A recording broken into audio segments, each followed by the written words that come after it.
Hello everyone. In the meanwhile, in the Ing Dynasty, a visitor from a distant planet stepped off his shimmering spacecraft onto the radiant soil of this world, the Ing Dynasty. It was several millennia beyond our own present time of 2025. The air hummed with spacecraft zipping by, heavy cargo transport ships floating in the air, voices of humans and various aliens, and faint music. Humans of all kinds mixed with alien beings. There was an assortment of aliens in different forms and shapes. Harmony ruled here in the Ing Dynasty. Caste, color and creed had faded long ago. The visitor's spine curved with scoliosis. He shuffled forward, leaning on a cane carved with runes from his home world. Miss Makes Sense stood ahead when he got off his spacecraft. She was an ordinary citizen here, but as with all beings on the planet, her mind was sharp and her heart beat for equality and fair play. "Welcome to the Ing Dynasty," she said. Her voice felt warm, and there was an instant likability in it. "I'm Miss Makes Sense. What brings you here?" He tried to stand taller. His back creaked with the strain. "I've heard stories of this place," he said. His voice was rough from travel. "I heard that here there is no hunger and no rulers. I had to see it. What's your financial system? How does it work?" Miss Makes Sense smiled. Her eyes caught the light of a floating lantern and several glittering, highly polished surface of land cars. "We don't have a financial system like you might think. That's old history. I will tell you about our financial, economic and administrative system later. It is a tale for another day. But I can tell you how it started. Several millennia ago, on Earth, they had an economic system called capitalism. It was ugly. It was an evil beast. As with all man-made systems, it rotted fast. The cunning 2% of the population grabbed all the wealth and power. The other 98% suffered with misery under them. There was no end to it, and greed grew and grew. The world was hurt and suffering. Then people fought back. Thinkers and philosophers brought a new idea. It was called the 3 generations credit system. That's what changed everything." The visitor tilted his head. His curved spine shifted. 3 generations credit system? What's that?" She pointed to a bench made of living crystal. "Sit with me. I will tell you about it. It is worth hearing." They sat on the bench. The living crystal bench shaped itself to their body form. His bent back rested easy, and her pose was relaxed. "Okay, imagine this. On Earth, long ago, money vanished. There were no coins and no bills. There was no mountains of gold piles pillaged from the population. Every person got credits at birth. It was a right to live well and follow their dreams. Businesses earned credits for their work like growing food, making art, building things. Vast digital networks tracked it all. The system stayed strong." He rubbed his neck. Sounds simple, but how did they stop greed from taking over? "That's the smart part," she said. She leaned in towards him and her voice grew quiet. She could smell the manliness in him. The credits didn't stick around forever. They cycled back after 3 generations into the system. Lifespans were about 80 years then, but it started sooner. Retirement came at 65. People passed credits to their kids then, and not just at death. Affection, care and emotions of parents to their children was well understood. Parents cared for their children that way. Still, every newborn got their own base credits. After 3 generations, any leftovers returned to the system. They saw the truth back then. Who remembers you after your grandkids? Or worse, grandkids of grandkids? You could stack wealth high. You could stash away billions and trillions of dollars. But to them, you are just a face in a picture frame. A name they don't know. In most cases, even grandchildren couldn't remember their grandfather after they have grown up. Why save for someone who won't recall you? The visitor laughed. It was a rough-sounding laugh. Good point. My family barely knows me now.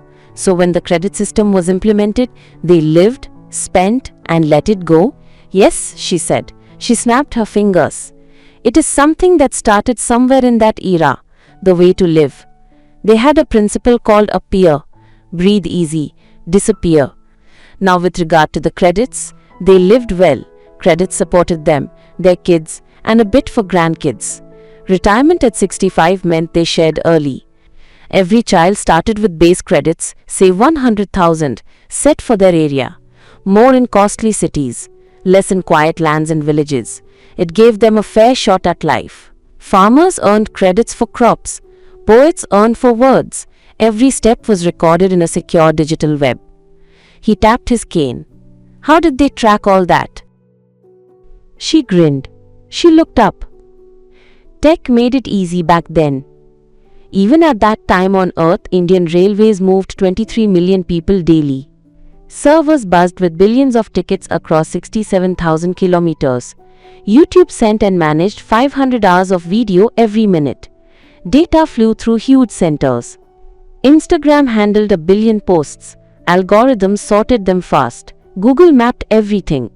Its systems linked the world. Amazon shipped endless goods. Drones zipped from smart warehouses. WeChat, a multifaceted social media mobile application of China, tied 1 billion lives together. On it, people were talking, paying, and living. The Kumbh Mela, a massive Hindu pilgrimage and festival, where millions of devotees gather to bathe in sacred rivers, saw 240 million pilgrims. I managed all the logistics and each and every aspect related to it. There were drones, water, crowds. If they could do that long ago, they could track credits for bread or fine clothes. That was the start. Our ways here grew from there. Amazing, he said. He nodded. Who set the starting credits? Was it equal? Good question, she replied. She crossed her legs. They called them universal base credits. Everyone got 100,000 at birth. It shifted and was managed on case-by-case basis and by the place where they lived. AI checked costs per year. It could easily calculate the cost of living, including food, type of houses needed. There was no favoritism. It was all just a great bunch of numbers. Kids couldn't use them until 18. That kept the equation balanced and even. Every person had a chance. He scratched his chin. How about earning more? A farmer versus a singer. There was 2 ways, she said. She drew a shape in the air. They called it the dual metric system. First was output value. AI judged what you made. Those who provided food for millions earned plenty. A song earned less, unless it touched many hearts. But artists held a special place with the population. It was at that time that a concept called only artists, sportsperson, doctors, scientists, and people exploring space were kept in special place. Second was effort hours. You got a set number of credits for the time one worked. It had a limit to stop tricks and fraudsters who could potentially manipulate the system. Farmers and singers both earned. Output decided more. AI ran it fairly. No human hands touched it. And as long as it was not touched by a human hand, it functioned smoothly. The visitor squinted. What happened when they died? Did the kids take and inherited everything? She shook her head. Her hair glowed in the light. Not all. They worked it out smartly. At death, credits were split. But it started at 65 with retirement. Parents gave some to kids then. At death, 50% went to children. But it was minus their base credits if it was still there. Each kid's total stopped at 200,000. If their base was spent, they got the full 50%. But the capping system still applied. Grandkids got 25%. It cut their base credits too. Their limit was 150,000 that was held until they became 18. Extra credits went back right away into the system. There were no repeats. There was no huge piles. The kids lived happily just as their parents and grandparents wished for. Grandkids did not even hoped. It was a sure thing. I fixed it all fast and in an honest and fair way. He whistled. Clever. I think it really stopped the wealth from stacking up tall. Yes, she said. There was no rich rulers.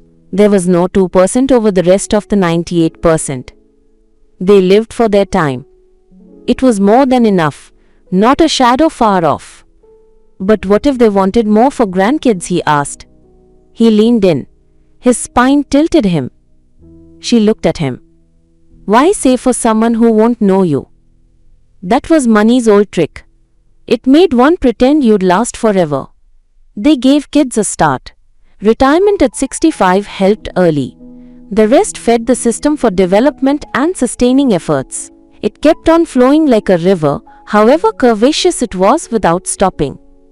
He grinned. I'd spent it on fun then. Now you get it, she laughed. Credits bought food and good times.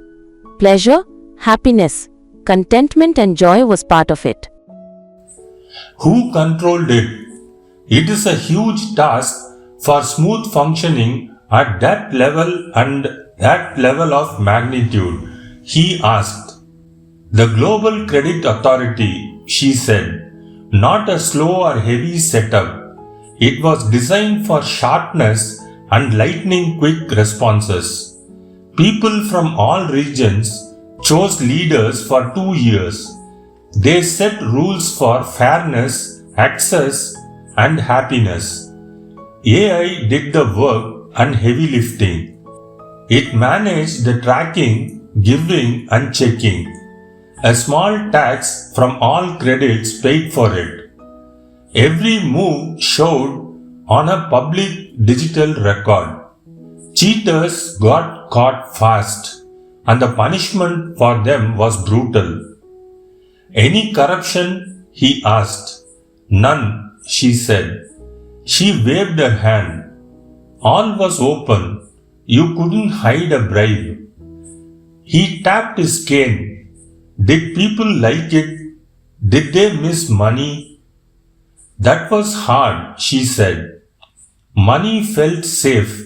It was a huge psychological thing played in a large form. Credits that moved on scared some, but they turned it around. They sold the idea of living free and not for a lost future. They gave extra credits for art or fun. Rankings showed off creativity and not wealth.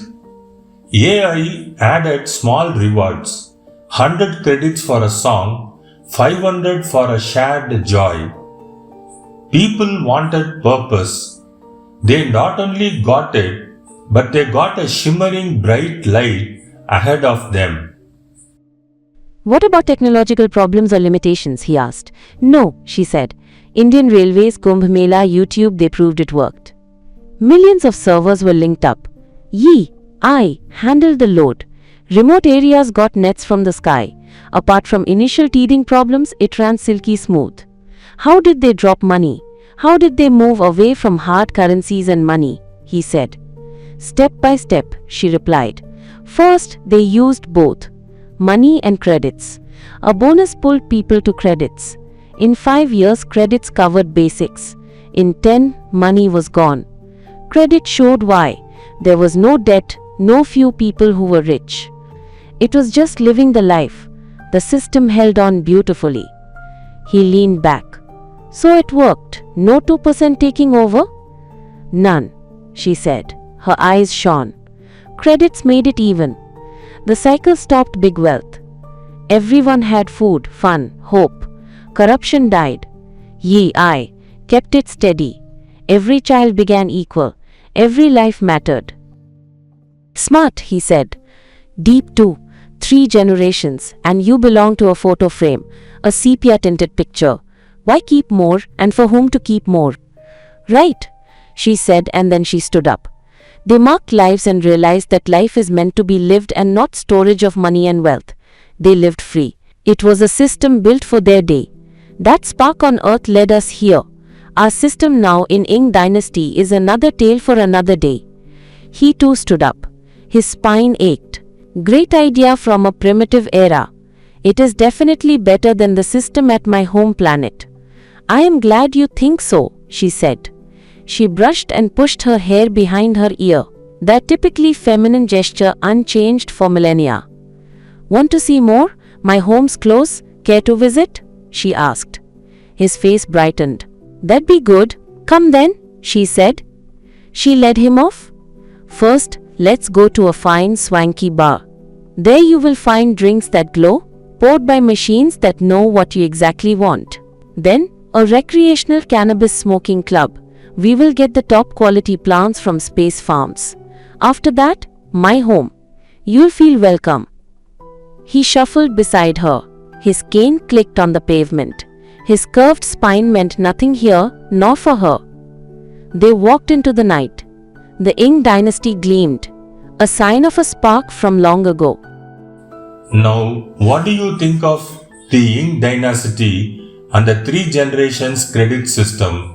Share your views in the comments below. If you liked the video, please like, subscribe and share it widely. Thank you for watching. Bye. Take care.